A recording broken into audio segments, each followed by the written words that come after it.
It says, thus certain working class people have not been using 66 inside the Beltway anyhow because of HOV. So access has always been limited.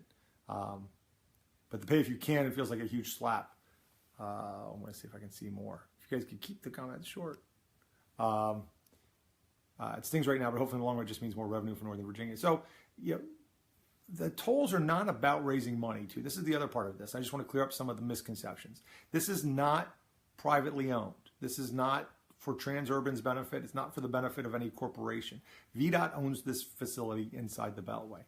The tolls are about, like it or not, they're about changing people's travel patterns and behavior. It's not about trying to raise money, although the money we get will stay in the corridor and it will be used for multimodal improvements. So it'll be used to improve access to metro, add bus lines, add bike lanes, add pedestrian access, and do things, and also parallel road intersection improvements. So, you know, we will have more traffic on Route 50, but if we can use the money we raise on the tolls on 66 to improve the intersections that go along 50 and 29 and some of those other parallel roads, at least that benefit stays inside the corridor. But it's not about making money for a private corporation, which I think people have this project confused with the Beltway hot lanes and with the 66 outside the Beltway. This is owned by VDOT. This is about trying to essentially sell some of the excess capacity on the HOV lanes, because like Cinnamon said, most of us couldn't use those lanes because they were restricted to HOV for carpoolers anyway, but they flowed freely, but they were starting to get clogged up and bogged down with a couple of categories of folks, with folks that claim to be coming from Dulles Airport, so that exemption is gone. You can't use the Dulles Airport exemption to be on the 66 roads during rush hour.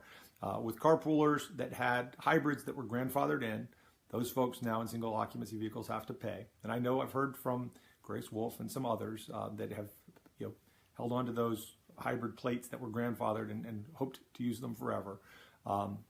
And cheaters. Those are the folks that were bogging down 66 to the point it was degrading for carpoolers couldn't use it because the speed on the road during rush hour with HOV was getting below 45 miles per hour. And we have a federal mandate to keep those HOV lanes flowing at least 45 miles per hour. So the goal is to change people's behavior, stop the cheaters from using the road and bogging it down, and then to the extent that we have some excess capacity, we sell that to people, to single occupancy vehicles that go on it. So what happened, right? Why is it that in the morning tolls go up to $35 or $40? Well, a couple things about that. $35 or $40 is for going from end to end. So if you're going to make that entire trip, that's what it would cost. But it's really not designed to be paid. When the tolls get to $35 and $40, it is designed to keep single occupancy vehicles from getting on the road. The goal is to have you not use it unless you're a carpool, because they want to keep the traffic flowing at the rate that it needs to flow for those HOV folks, the people that are supposed to be, the road was built for and they're supposed to be using it during rush hour times. So it's just important to understand that. It's not about, I heard some people describe this as price gouging today on Twitter and on Facebook, as if there was some profit motive behind it. That's not what it's about. It's about getting tolls to whatever that it is in this area that will convince people not to get on the road when it's too crowded with folks that are using it for free with their carpools. So that's the basic piece of what's happening in the corridor. I'm happy, again, if you guys have questions about it, to answer some questions. I do want to tell you, so we've heard the horror story, hey, $40 to go from end to end. We're going to get some information from VDOT. They've promised me some stats on what the actual average toll paid is, what people are really paying. We're going to find, I think, that very few people actually pay $40 to go from end to end during rush hour in a single occupancy vehicle. But I'll tell you my story that happened tonight and why I think there's a benefit to a lot of my constituents from having these tolls in place. But again, whether you thought it was a good idea to begin with or not.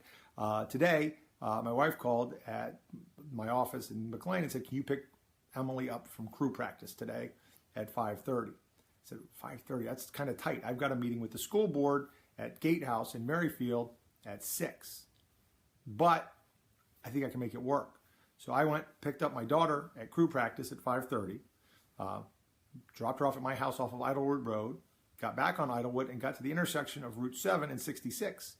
And I was able to pay 50 cents at 545, 50 cents to get on 66 at Route 7, where I couldn't have used that last week. I got on, took the one exit to 495 South, sat through some traffic there just to get to Route 50, got off, and was at my meeting at Gatehouse at 5:58. So that's a drive I probably wouldn't have tried to take on my own last week, because I would have said, I can't do it. There's no way to get from McLean to Merrifield in less than a half an hour at that time of night. There's no option that would work for that. So I wouldn't have been able to pick her up. My wife would have had to make 3 or 4 trips back and forth to McLean. Some of that's our own scheduling issues.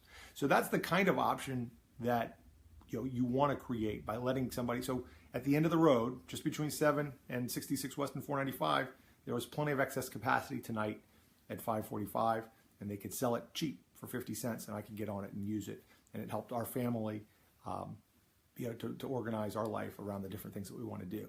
So, and that's not a Lamborghini lane, right? That's not a Lexus. That's a 50-cent toll that helped me get from point A to point B in literally half the time, probably. It took me about 10 minutes instead of 20 minutes to get across town. So I know that you guys have questions about this. I think you may have questions about it. I'm happy to sort of answer some of them if you guys want to type them in, or I'm happy just to react to things that folks like Cinnamon have to say about it. But that's what the project is supposed to be. It's not about, we didn't sell the road to a private company so that they could profit from it. We're not trying to raise a lot of money. I did have some of the questions were, what will the money go to? So the money goes to improvements inside of this corridor. They're supposed to give you other options. And part of the problem is, and part of the reason the toll gets so high, is there are very few other good options to get between DC and the Beltway during rush hour. That's why people are willing to pay $20 or $25 or $30. That's why you have to get the tolls that high to get people off the road. It's because we don't have adequate infrastructure outside of the corridor to get people where they need to go. So that money can be used to improve that, create more and better options for folks. I think that's something worth doing. So questions, please type them in the comments.